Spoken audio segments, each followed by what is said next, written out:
What up? What up? What up, man? Hopefully everybody's having a good day. Welcome to another live stream. Give me a Lima Charlie if you can hear me loud and clear, man. Just sitting here, chilling out, rocking out. Just, this damn Tactile just dropped some freaking goodness on us. And I decided, man, let's just talk about that for a little bit and just kind of chill out. See what else y'all got going on. Let's see what's in your pockets. Because you never know, man. Y'all might have some ideas that I knew nothing about whatsoever. Once again, my name is Marine X. I appreciate you for kicking the door in. A lot of places you could go. For some reason, you see it prudent to stop by here. That means that you may just have a good goddamn head on your shoulders, okay? We appreciate stuff like that. Yes. Hit that goddamn like button on your way in, man. Hit that like button on your way in. So we got everything going on and just kind of chilling out, man, rocking out with the dang on cock out, having a good pause. And I just overall just decided, let's talk about this damn Tactile Chupacabra. We got the full carry is right there above my grape, just in case you're wondering, you know what I'm saying, what I got in the pockets. Let me know what you got in your pockets as well. Let me know where you're coming from and all of that good stuff. True Brother EDC, thanks for stopping by. Thanks for being a goddamn member. We appreciate that, man. David Hurst as well. Thank you for stopping by. Thank you for being a goddamn member. Yeah, hopefully y'all are having a good one, man. I think I'm going to have an afternoon stick. This is a Cao, a Cao, Brazil. I'm probably mispronouncing it all, but that's what I got here today, man. I like the banding on there. I like just the overall coloration of it. We'll do a V cut.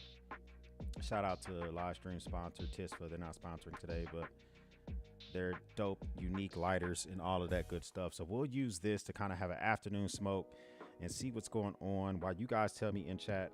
First off, do y'all have fickle weather like we do? Because I'm not sure what the hell is going on around here. Like yesterday was like, you know what I'm saying, chill out in the rain and just in like no jacket, no hoodies needed. The eclipse, everybody out there in shorts and stuff. Now we're all back out here in hoodie weather again. We just got this fickle ass Texas weather, the super fickle Texas weather, which is something that it disturbs your boy a little bit. Okay, I think y'all probably have the same thing. It is what, 60 something? It is 65 degrees outside.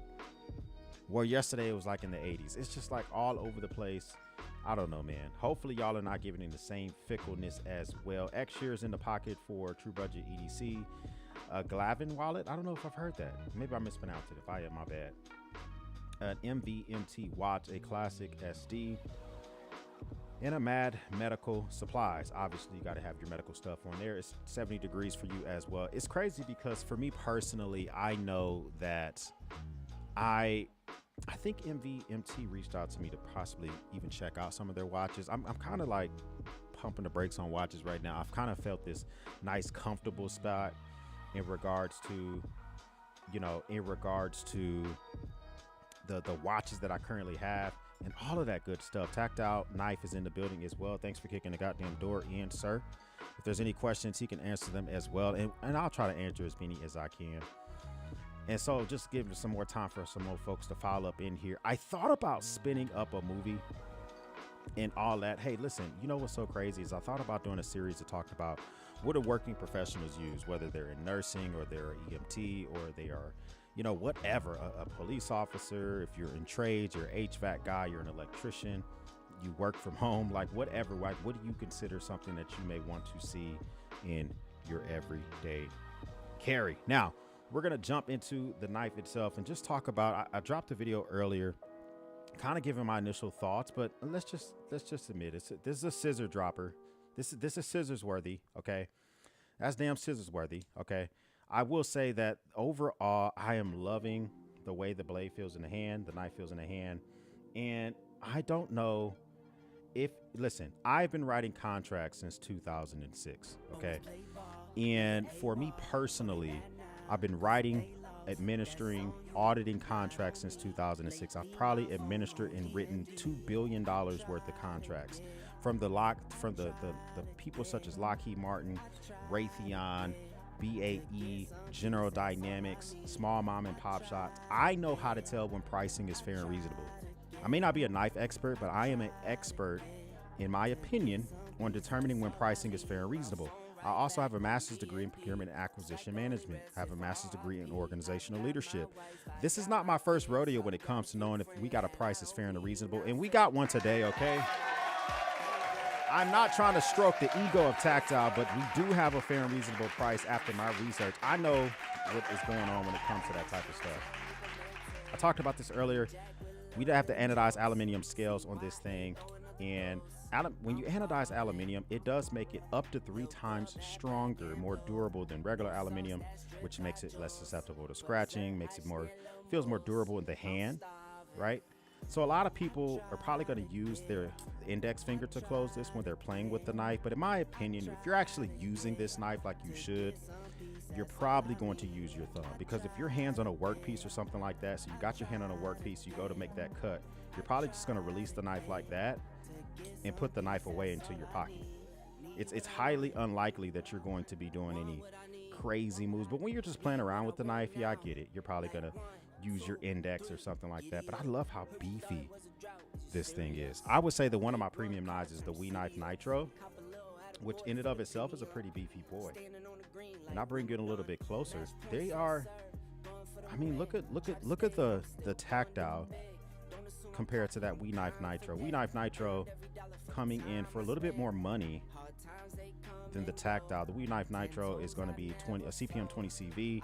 It does have micarta mixed with titanium, and it does have a flipper tab and a bolster lock. But this is, I mean, it's a thick boy. If you need a knife that's going to be durable and thick like that, I think this is something that you might want to take a look at.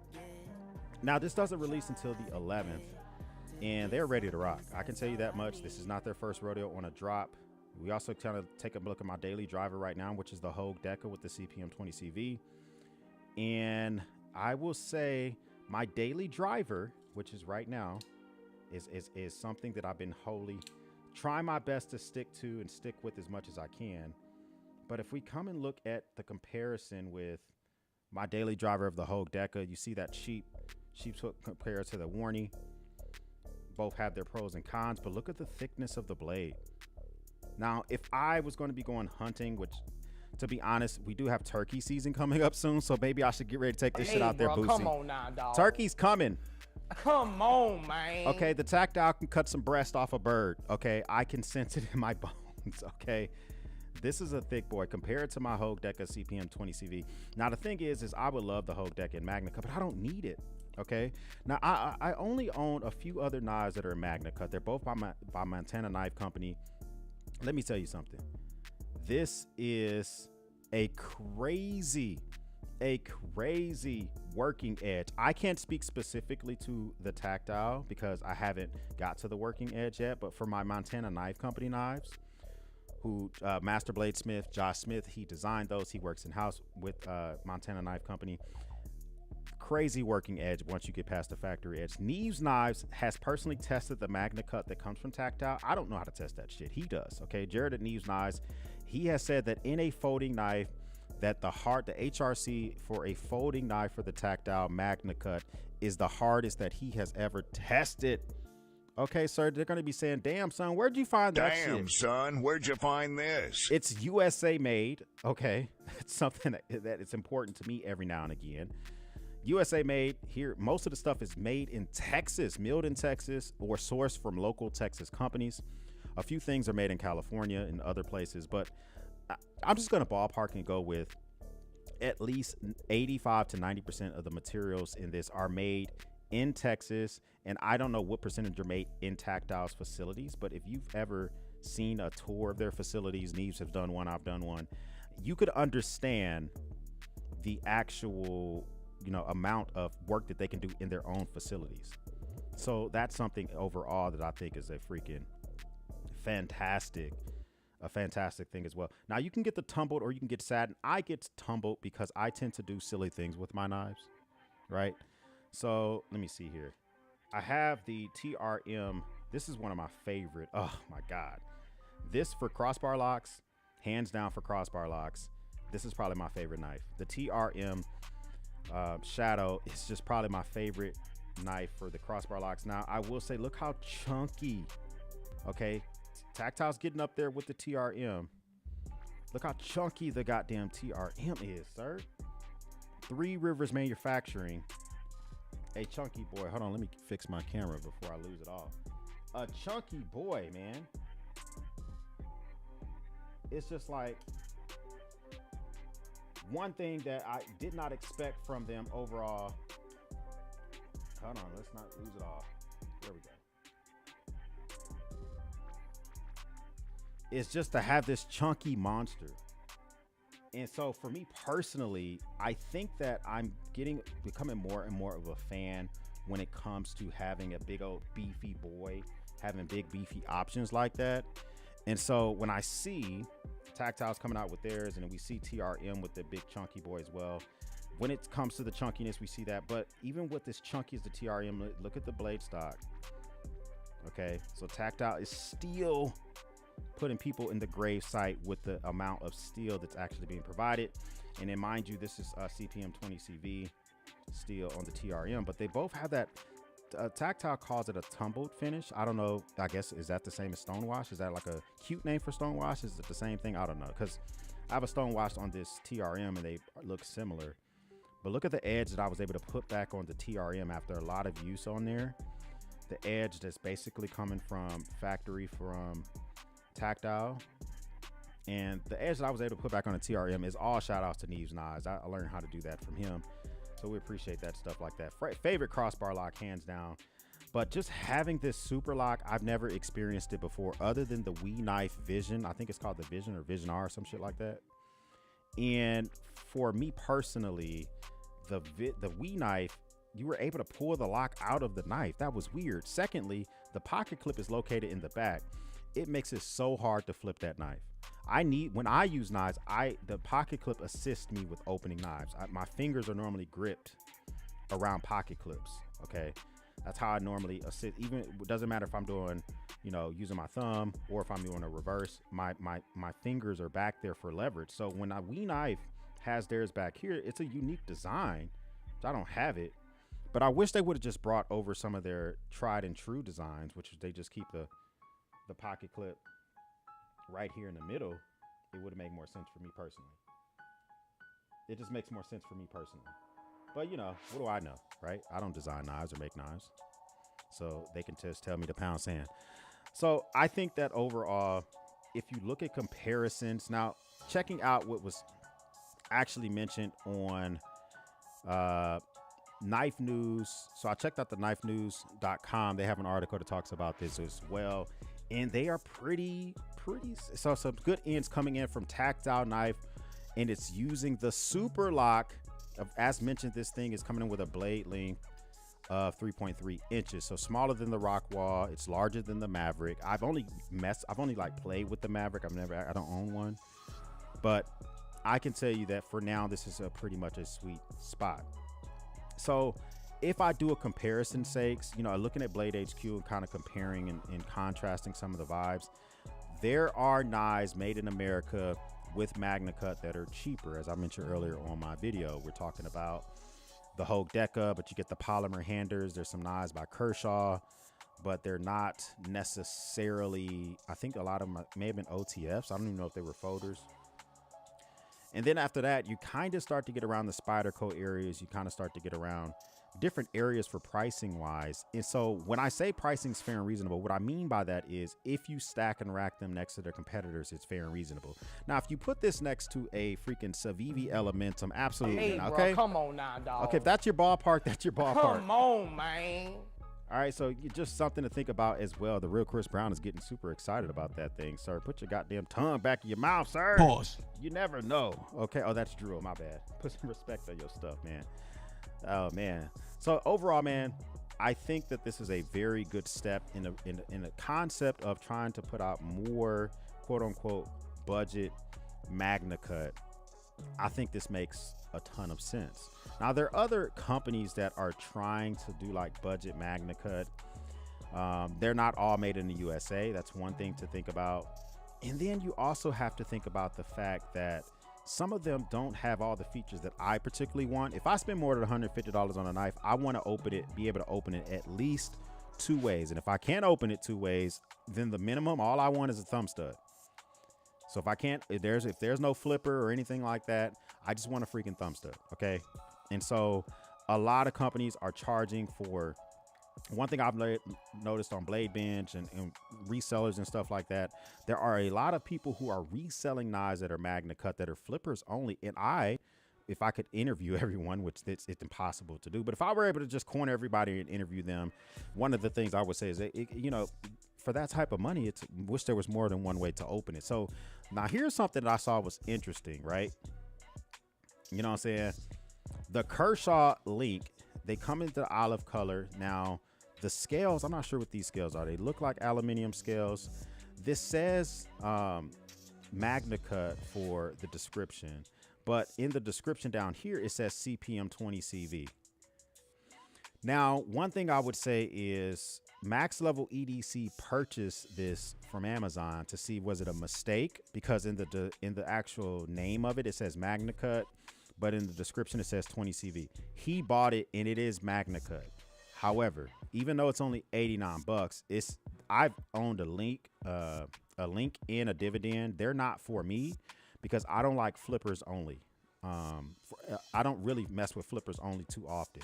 And as nice as this knife is, and the bulkiness of it and all the other type of stuff, made in the USA, I personally just can't get with only having a flipper for a knife that I may want to have for a very, very long time. I actually am trying to slowly phase out flipper only knives as much as I can. Like every knife that I just showed you has a thumb stud or a thumb hole, or both a flipper and a thumb stud. That's just how I like to kind of mess around with it. Everybody's a little bit different. But I think that overall, it may just be up to you. So if we look at actual, let's see, Blade HQ.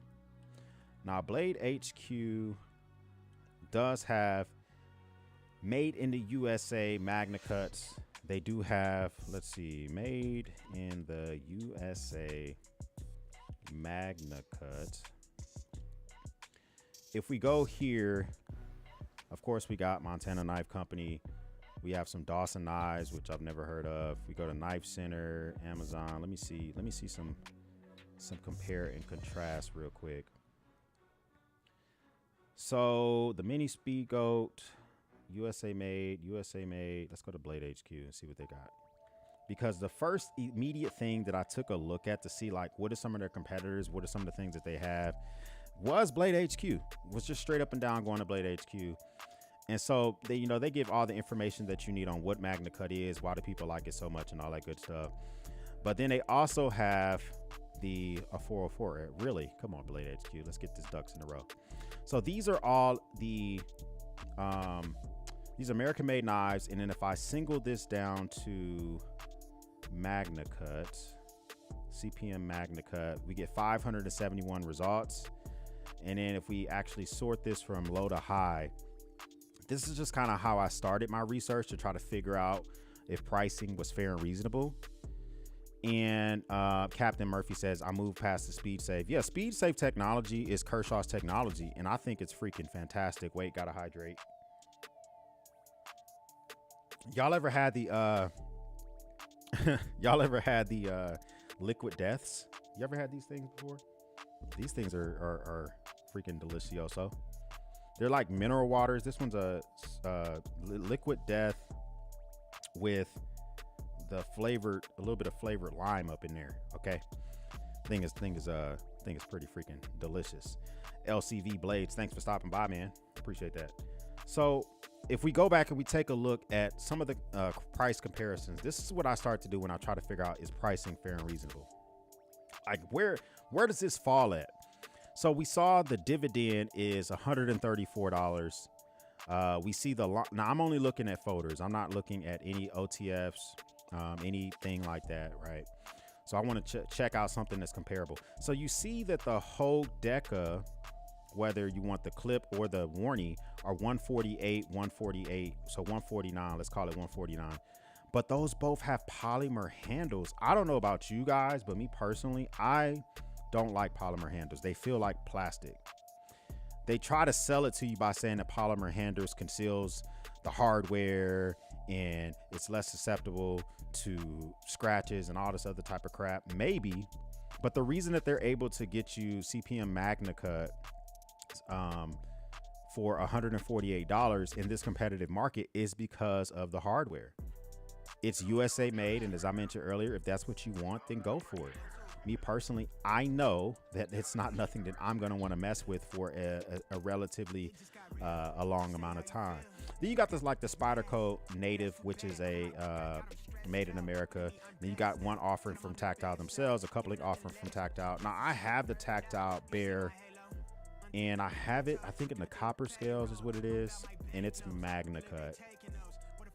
But that is a slip joint. So it's not, it's a folder technically, but you're not whipping that open. You're taking your time with that. So you're really trying to figure out like, where does this exactly lie in the world of being competitive? We're going to go right past all the Kershaw live wires and OTFs because I want to kind of focus on the folders. Look where that brings us. That brings us to Tactile's own Maverick. And then we get to zero tolerances where it's currently on a discount. So this is kind of like in the world where they're competing. Their own Maverick at $249. They also have the Maverick, which has a different scales on it. I don't know what the difference in color is. I guess why is one $279? I'm not sure. I'm not sure if that's my Carter or G10 or whatever. But look what the pricing is for the Magnacut. I'm talking about non-folders. The Bradfords you can get as low as $200. I know that. But we're looking at stuff that kind of makes sense. So when they come out with a price of $249, it's a shocker if you're just casually shopping for pocket knives. But when you're coming for Magnacut or something like that, then it's a whole different type of story, okay? Then it's a whole different type of story. This is comparable to the pricing of CPM 20CV. The only difference is you're going to get more of the toughness out of a steel, of an outdoor steel out of Magnacut than you will of CPM 20CV. Now, I'm not a knife expert. I'm not. I'm an expert on how to spend my goddamn money. You hear me, okay? I do understand that pretty good.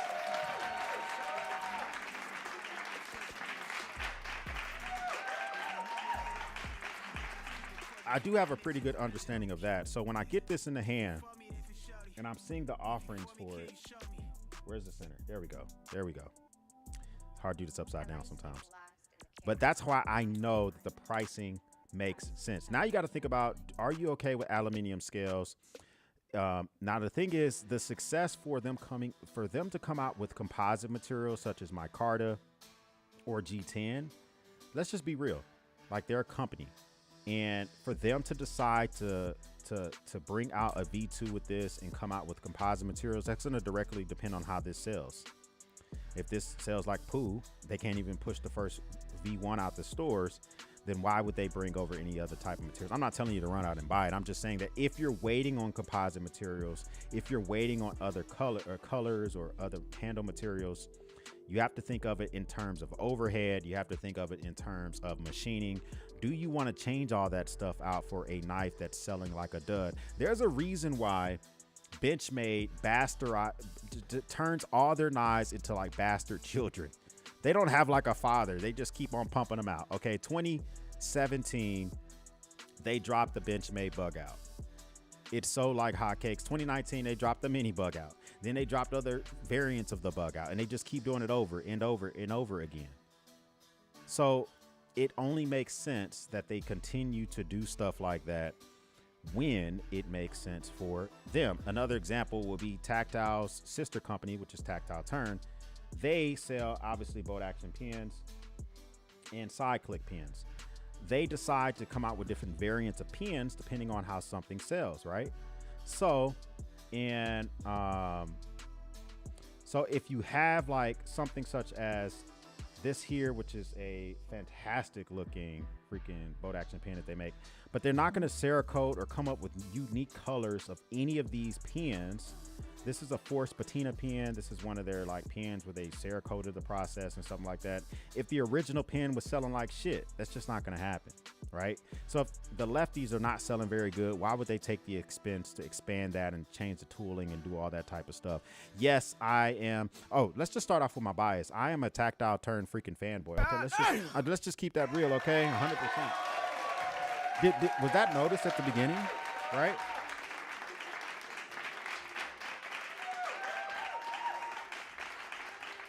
I'm not shilling for them, but I am fanboying out. Can you just go give me a goddamn pink cape? Let me just wear that shit around. I will white knight. And let me tell you why. First off, they are here in the D, and you already know what the goddamn deal is. Pause.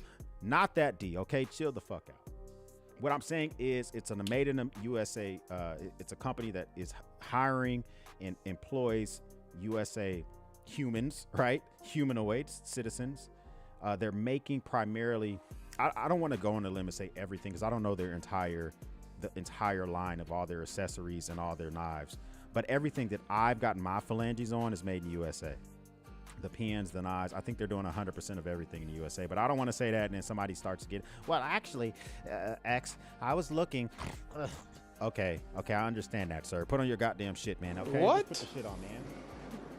Bro, what are you talking about, man? It says, unfortunately, I have all the tactile turn knives except the Archer. I have to have it, sir. That goddamn Archer is going to make you freaking sell some kids, sir. Oh, my God.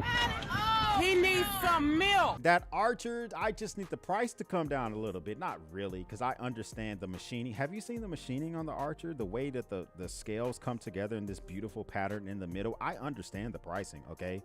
Me with Oz, thanks for stopping by. Thanks for being a goddamn member. We appreciate that, man. So I get it with the Archer.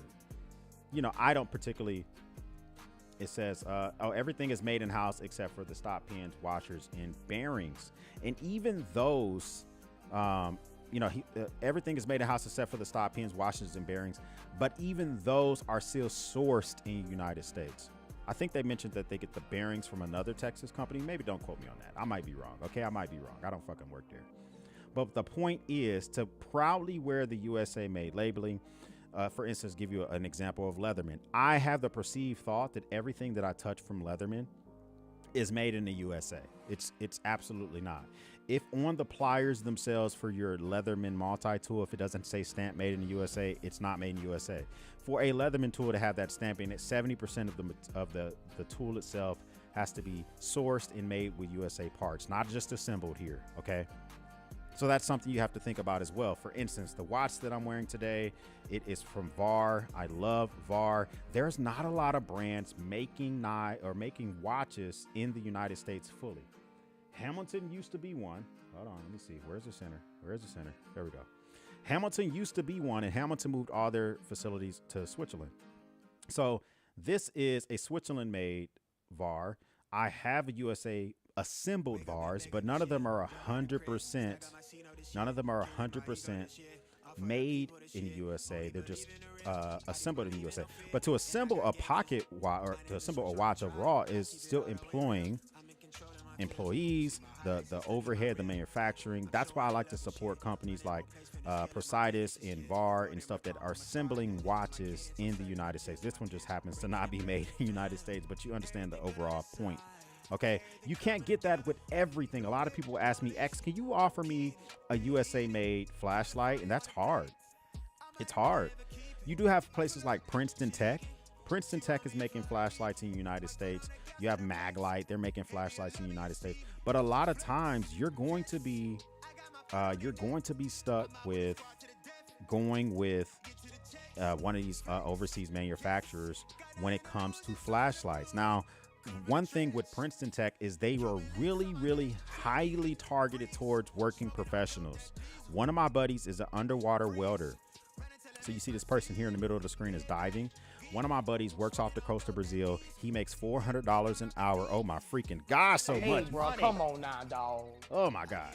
Come on, man. He's an underwater welder. He makes $400 an hour. He uses Princeton Tech flashlights because that's what he trusts when he is 500 feet under with a welding kit, a respirator, and he needs things that are going to really help him out. But if you want to get a flashlight that's USA made, well, then here you go. You go with Princeton Tech.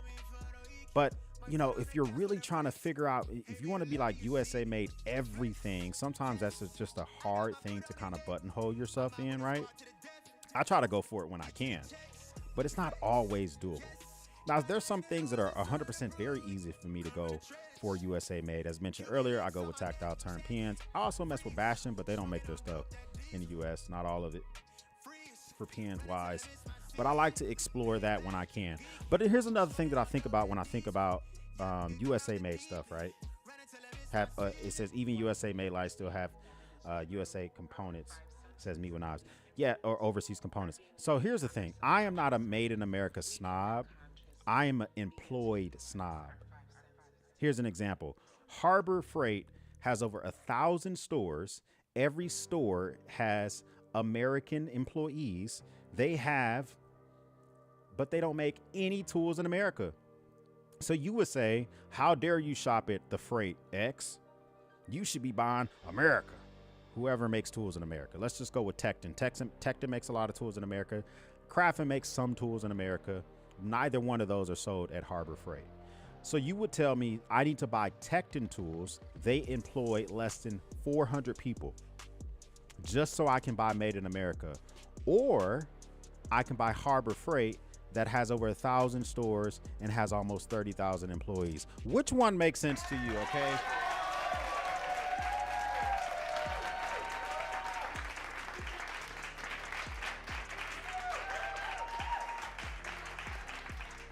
I mean, like, me personally, I do want to support Made in America when I can, but I think that overall, I want you to just not reflexively always go to Made in America. Where do I come with this? I do come with the level of expertise on this. I've been writing contracts for years. One of the biggest things in contracts that I write and audit is Buy American Act. I know that thing like the back of my hand. So as earlier with me when I was saying with that type of stuff. So what can I say for a recommendation if you are looking for a knife in Magnacut? If you're looking for a knife that's a folder in Magnacut, can I recommend this knife? I'm going to give you an answer from Uncle X, and then I'm going to give you an answer from Marine X. Let's zoom in a little bit, okay? Let's zoom in a little bit. So let's give you the answer from Marine X. If you need a knife to do 80% of your, if your current knife, or you have no knife and you're looking for a knife that can do 80 or 90% of your cutting tasks, what are your cutting tasks? Breaking down boxes, cutting open packages, or maybe cutting some apples or fruit for your kids, possibly having to cut a little bit of string or rope, maybe cutting the actual stuff that's on your clothes or something like that. This is overkill for that. This is overkill for that. If you're not an EDC currently, you don't even know if you're gonna like carrying a pocket knife. You already hate carrying a pocket knife. 5 out of 7 days you forget your knife at home. This is overkill for that. I would say spend no more than 2 hours of your pay on a pocket knife to see if you like it. Now, if you make $400 an hour like my buddy, then this is always for you, okay? Because this is this is 1 hour of your pay. This is 1 hour of your pay. But if you need a knife to just do 80% of your tasks, right? You don't, whatever, okay? Then this may be overkill. I'm not saying not to get it. I'm just saying that for those tasks, this is overkill. However, let me give you the answer from Uncle X. If you are already into knives, or if you know you don't want to often sharpen your knives, or if you're going to be doing tasks that go above and beyond, such not just doing the simple everyday tasks, but maybe you every now and again cut sheet goods like drywall, stuff like that. You have to cut the netting between tile. You have to do all sorts of tasks that are kind of unusual. You may cut rope very often. Maybe you're in construction. Maybe you're using yours and not just at work, but at home as well. You use your knife more than 10 times a day. Uncle X says, get this shit, man. What are you waiting for? I don't want to spam the applause again, but absolutely. Absolutely. Every Magnacut knife that I have has a working edge, which would make your freaking panties fall off. Do you hear what I'm saying? It is just so well made. This one particularly is going to give you confidence with how thick it is. If you're taking my advice from the realm of Uncle X, then coming in with that pricing that I mentioned earlier is fair and reasonable. It is. Right? So it's something that you have to think about in regards to which one are you. I would put myself in the realm of using my knife more than 10 times a day, and I have a hoarder house, so I do tasks with my knife that you may not do with yours. For instance, literally right now, before I started this live stream, Mrs. X texted me and said, hey, what are the dimensions of the powder room? You're starting that project this week. And I was like, huh? Hey, bro, come on now, dog. Come on, man. I thought I had like another 2 weeks. She says no. If you still want the vagina, the project starts this weekend. I said okay.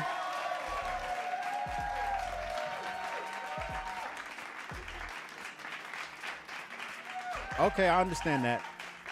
But what are those tasks going to be looking like? Today, I got to take the toilet out of there. I got to put a cap on the actual pipe itself so the gas fumes don't come out of the pipe. I got to remove the sink. I got to cap the sink off to make sure that the water doesn't leak.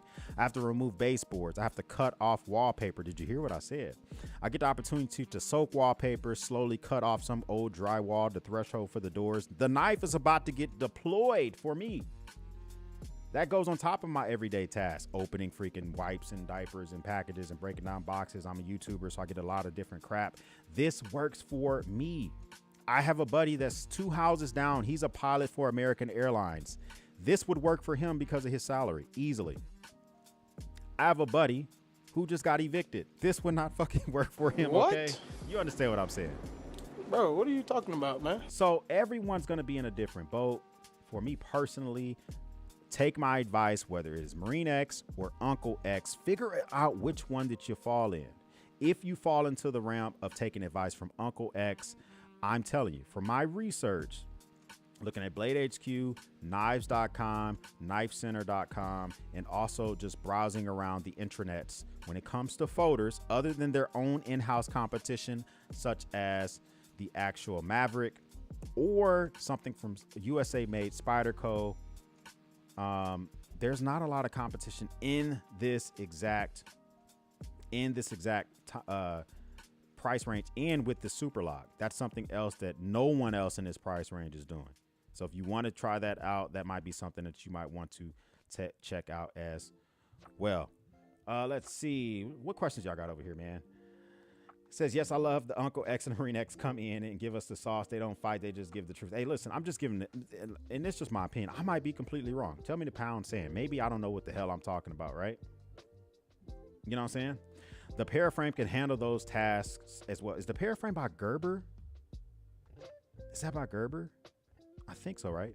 Marine X, is he a saturation diver? I don't know what his like nomenclature is, me with eyes. I just know that he dives underwater off right now off the coast of Brazil. He was off the coast of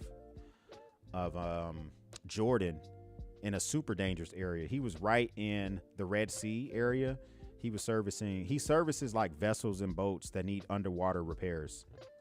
So I don't know what his name is, but he goes all over the world and does all sorts of work underwater.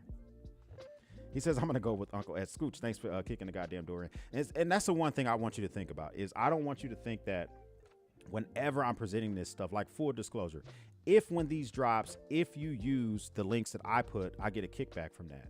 But that doesn't mean I want you to buy it. I also want you to research other knives. You don't have to use my links. You can just search up, go to Tactile Knife's website and just buy it on your own. You don't have to click anything I provide you. I'm trying to give you some information for how I make a decision before I use my purchasing power, which is the only little bit of money that I make, right? I have 5 kids. Matter of fact, we just, we temporarily have an additional kid living with us while we have a friend that goes through something right now. So right now I have 6 kids that I'm in charge of feeding.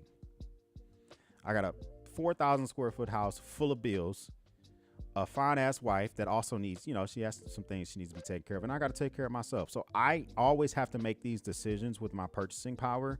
I can't just make them shooting from the hip. I really have to dive deep into that stuff as well. He says, yes, it is Gerber. Field trip. Let's look that shit up because I don't know if I can't think of the paraframe off the top of my head. So are you talking about the paraframe 1 or the paraframe 2? Here's the thing I would say for me personally, me with Nas, my experience with Gerber lately has been really, really shitty. I can't say for everything, but it has been shitty for a lot of things. Here's the thing that jumps out at me about this off rip. I like the partial serrations because partial serrations makes, if you don't need a clean cut for something, partial serrations can make a cut easier. So for instance, cutting drywall, if you don't care how clean the drywall looks, you're just trying to cut it.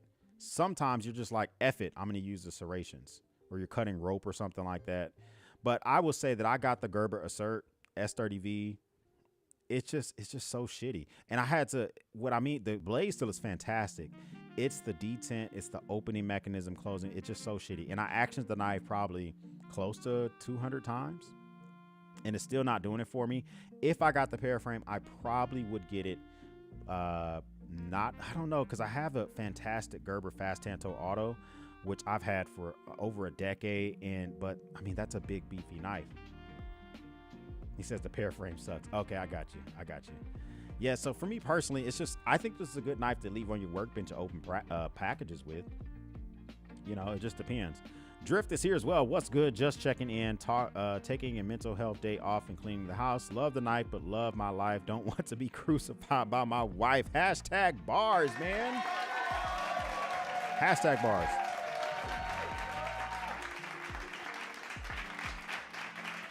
And to your point, me when S30V from Gerber has been good. It's, for me, it's the action. It's the action. When I got the Assert is clearly trying to compete with the Bug Out. Let's just keep it real. The Assert is clearly attempting to compete with the Bug Out. And so we know when we see stuff from them, let's just put that there so you can kind of take a look at it, man. You can kind of just see. But when we see stuff from them, we know that they overall with who they're trying to compete with, but it's kind of like the action for me wasn't that great. Now the knife that you are talking about gives me even more of vibes for the Benchmade Bug Out. If I take a look at this here, it looks like it has their version of the what do they call their crossbar lock? Is it some crazy unique name they use or something like that? But drop point style blade, S30V. I don't know. How's the action on this? This is another knife. How much does this weigh? So this is way heavier than the Bug Out. I do know that the Assert is getting super close to the weight of the Bug Out. This one weighs 3.7 ounces. The Assert weighs significantly, I think it weighs really close to the Bug Out, if I'm not mistaken. Field trip, let's look this up real quick. So this is exactly what my Assert looks like. This weighs 1.87 ounces. This weighs 1 ounce more, maybe 0.01 ounces more. I don't know. I'm not freaking good for math. But this barely weighs more than the Bug Out. It is clear that they are trying to go for the Bug Out with this knife. That, like, it's 100% what the goal was of even coming up with this knife. But the telescoping pivot on there, it just, I don't know, man. It's just something that I feel like they could have did a lot more work with. They could have done a lot more work with, sort of how they did a lot of work with this thing here. Now, somebody asked me earlier, they said, does the scales feel slippery? And I think because they're anodized aluminum scales, that they don't feel slippery. However, I have not used this knife in 3 different scenarios where I would give you the perfect answer. Number 1 is when there's blood on my hands from processing a kill, whether it's a hog, a deer, or turkey. Number 2 is when my hands are wet. For instance, I'm barbecuing, right? A lot of times when I'm barbecuing, there's blood on raw chicken or whatever, and I rinse my hands with a water hose, right? So you rinse your hands with a water hose, and then imagine you just rinse your hands with a water hose. You kind of dry your hands on the freaking front of your shirt like we all do, and then you need to open up another package of chicken. Your hands are a little wet. Can it do stuff like that? Yeah, that's pretty easy. But what if it's raining on your hands, and you're out in the field, or you're at a 3-legged race, you're at a field event, you're doing whatever outside and you're trying to use it? I haven't tested that out yet, but the scenario with the chicken, yeah, it did that. It did that just fine. Is that wet? Technically, yeah, my hands were damp. And then the last one is if I'm wearing gloves. Now, the only time I'm wearing gloves nowadays is when I'm wearing riding gloves with my electric bikes. Do I have a pair around? No, I don't have a pair around me. But normally if I'm wearing riding gloves, those are pretty still have a lot of dexterity in them. But I should at least be able to deploy the knife when I'm wearing riding gloves. Now, when I'm wearing warming layers, like thick gloves when I'm hunting, that's a whole different type of vibes. You know, that's a whole different type of vibe. So a lot of people like to use this and they want to use their index finger to close it. So let me zoom out a little bit.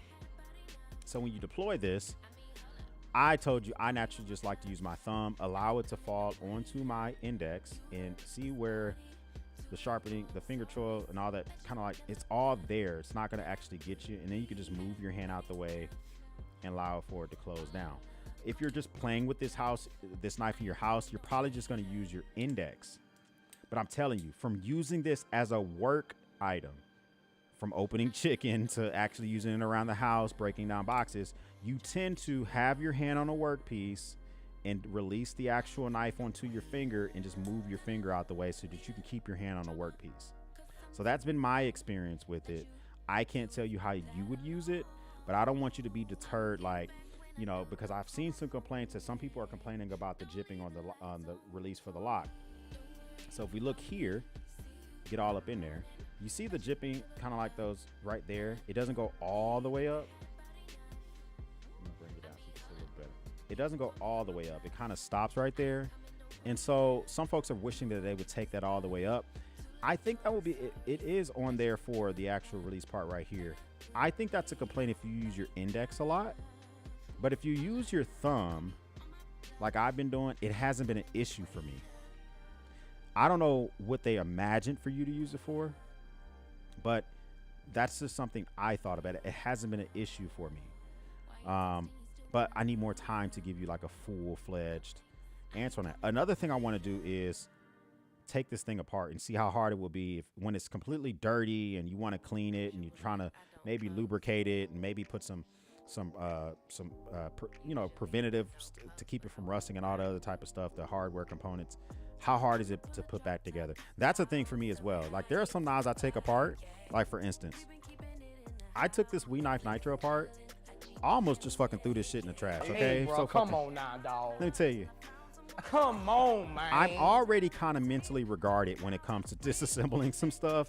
When I got this thing apart, and of course I took a couple of pictures before I put the stuff where I thought it belonged. I went to put this bitch back together. It was a freaking headache and a half. Do you hear what I'm saying? God. So that's a big thing for me. It was a headache and a half. Got a question for you. What would be your choice for an automatic out the front knife? Looking to get one for EDC. Don't know exactly what to go with. So I only touched 2 OTF knives. I've touched the Live Wire by Kershaw, which is USA made. I thought it was great, and it's like sub $200. And then I own, so when I say touch, I mean like I used it at a trade show, but I don't actually own one. The one that I own is a TacCom Bulldog. So TacCom reached out to me. They get their knives OEM from Best Tech, and they sent me the Bulldog. They sent it to me in a sheepfoot. And this thing here, I actually kind of like it a lot. Now it's $229. This costs more than the Kershaw, and this is not made in the USA.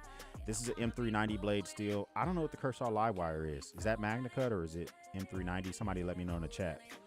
But this is the CNC machining on this is crazy intricate. I will give them that. It is crazy intricate. I love the way it looks. Another thing I like about this specific one, the ramp for the actual deployment on the, I guess you would call it with the trigger or whatever, the release, it's very hard to deploy it with your index, meaning that if a little kid were to get their hands on it, it's less likely that they would deploy the knife. Because if I, being a grown man, can barely deploy this knife with my index finger, it's way easier. It's designed for you to deploy with your thumb. That means that if someone else, you know, because it doesn't have a safety on it, that means it's less likely that they would accidentally deploy it. It also has a safety feature on it where if you deploy it and it hits something, it will bounce back, so it won't stab through something. So that's pretty good. Doesn't misfire. So I like this thing. Now, compared to the Livewire, I can't give you those comments because all I did was just use it at a show, and they're always going to make sure they got the best thing at a show, right? The Livewire's Magnacut. Okay, there you go. So it just really depends on what you need. For me, the aluminum scales on this, the M390 blade, are fine. But it just kind of depends on what you need. I probably will go with the Livewire because it's USA made and it costs less money. I mean, that's just me. I don't know the warranty process for TacCom. They are trying to expand themselves. They are a part of, I think, Tac Knives USA or something like that, and they just came up with TacCom to be their premium offering. But I don't know their warranty process, and that's something else you got to think about. I know Kershaw's warranty process. I had a Kershaw Link that shit the bed on me. They just sent me another one. They didn't even ask me to send and it was an Amazon. Excuse me, it was an Amazon Kershaw, and they just sent me another one. So, you know, that was pretty seamless. How are these folks going to be? I have no clue. Hopefully that answers your question. But yeah, sub 400, you got a lot of options. You have a lot of options, man. Yeah, so the Livewires Magnacut. Yeah, for me personally, I'm coming around more and more to Magnacut. I still am really liking CPM 20CV, mainly because I don't care how long a working edge lasts for me, but I feel like I could finagle the pricing of CPM 20CV more than I can of Magnacut. For instance, this Hogue Deca, I bought this on base about 2 years ago on a sale for $118. CPM Magnacut, tax-free. So it's like, when will we start getting, and this has G10 contour. Look at the CNC machining on those scales for this dark earth pattern. I think it's freaking lovely. It looks freaking amazing. So I feel like I can get a fantastic blade steel and really finagle the pricing where I want it to be on CPM 20CV more than I can right now, at least at this moment, than I can with Magnacut. And so let's see. Field trip, see how much this shit is right now. So if I go to the base website right now and I were to pretend like I wanted to get one at the moment, of course, Hogue is for the tactical bros, so they sell a lot of stuff for boomsticks. But let's just log in here. Bases near me don't have the Hogue. So Palmer, what you can do is go to shopmyexchange.com. Are you a vet or currently active duty? You can go to shopmyexchange.com and register there. They'll look you up via your birthday and stuff, and you can just shop on base online. This is how I buy most of my stuff. I guess they don't have a lot of options right now. Now I'm a little curious. Now I'm a little curious. Let's see what we got here for knives wise. And the one thing I like about shopping on base, and I know everyone doesn't have the ability to shop on base, but I like shopping on base because they do have more realistic pricing for some of the Benchmades. For instance, the bug out, $99. If you want to get the new color of the bug out, $135. This is the pricing what the bug out should be. Like this Benchmade bug out, $124. This is where bug out prices should be, because when they launched, they were $145, and the pricing on base has done nothing but drop. But in real life, in the real world, the bug out pricing just keeps going up and up. So that's kind of like, you know, that's something that I have to, I'm just a dependent. Yeah, you can still register. I think you can still register and shop on base. Only thing you can't do as a dependent is shop at the commissary, but I think you can still shop on base. But yeah, it just really depends on what you're looking for these type of items. But I think that you can find some diamonds in the rough. I've been kind of like real poo-pooing Benchmade lately just because of where they're going with their prices, and you can get so many different things at different prices as well. But I will say this, I like this Benchmade coated this combo edge knife, which a lot of people I show it to, they think it's fake. They're like, Benchmade doesn't make partially serrated bug outs. I'm like, yes they do, you just don't know where to get them at. But I got mine on base as well. So it just really depends, man. Everybody's budget kind of like squeezes in different things, right? Different things that they can afford. Kershaw wrote out a Link in Magnacut for $150. The Link in 20CV is under $100. You know what's so crazy about the Link right now is I think that Kershaw they need to update their pricing on Amazon, because when I checked it out, let's see if I can go to my browsing history. Field trip. Let's go to Kershaw Magnacut on Amazon, because I thought I saw a link for let's see, the Magnacut. Here we go. All right, so here's the crazy thing right now, me when eyes is Shop My Exchange might be getting the veteran discount, which is 30%. Nice. Oh, that's dope. That's good. Here's the thing. So the Kershaw Link is 20 CV, right? But the Amazon listing, and this is something y'all might want to jump on, I don't know.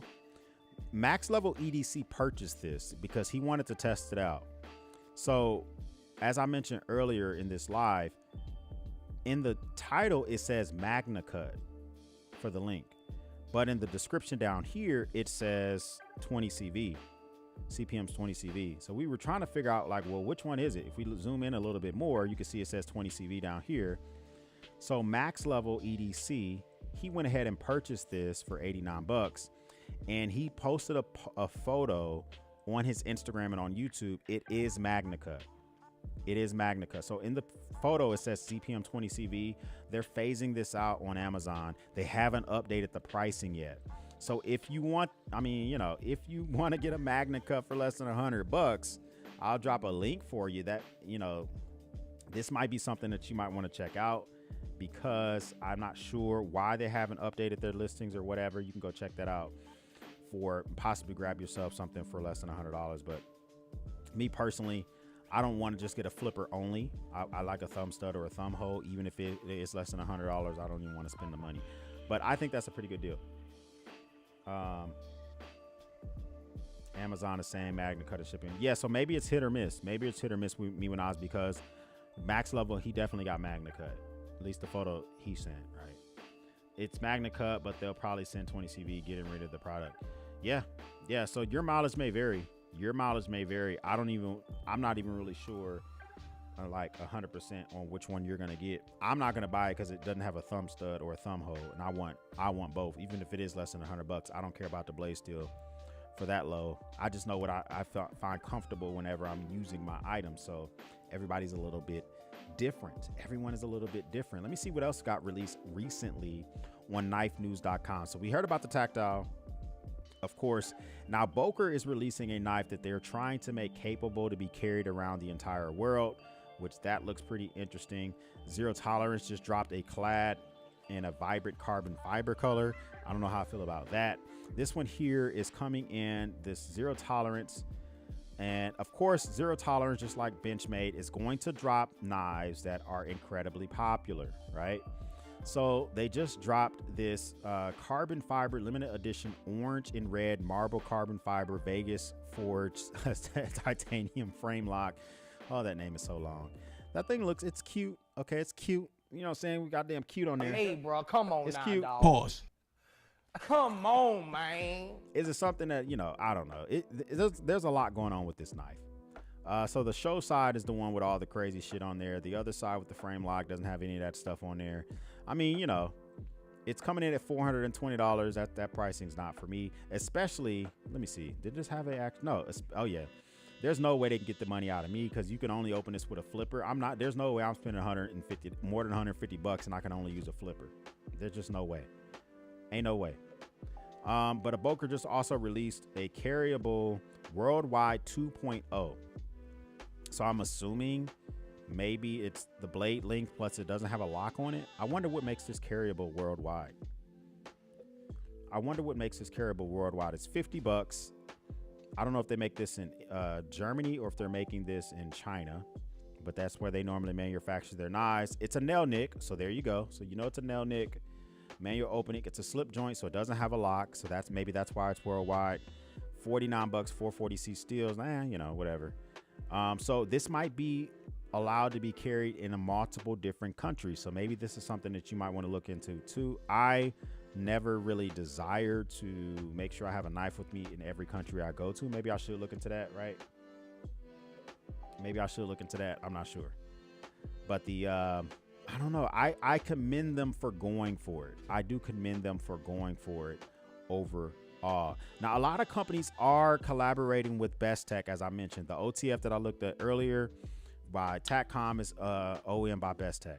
The combo is with Best Tech as well. And this is a really funky looking knife. Like, I don't know, man.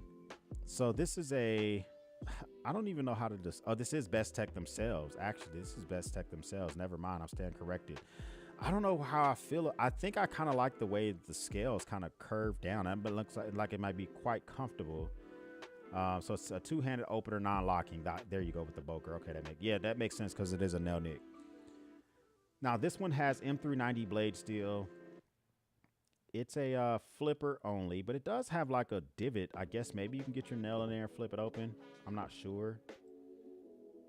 I think this is a really unique. How much is this? This is kind of unique looking. $289. I don't know about that.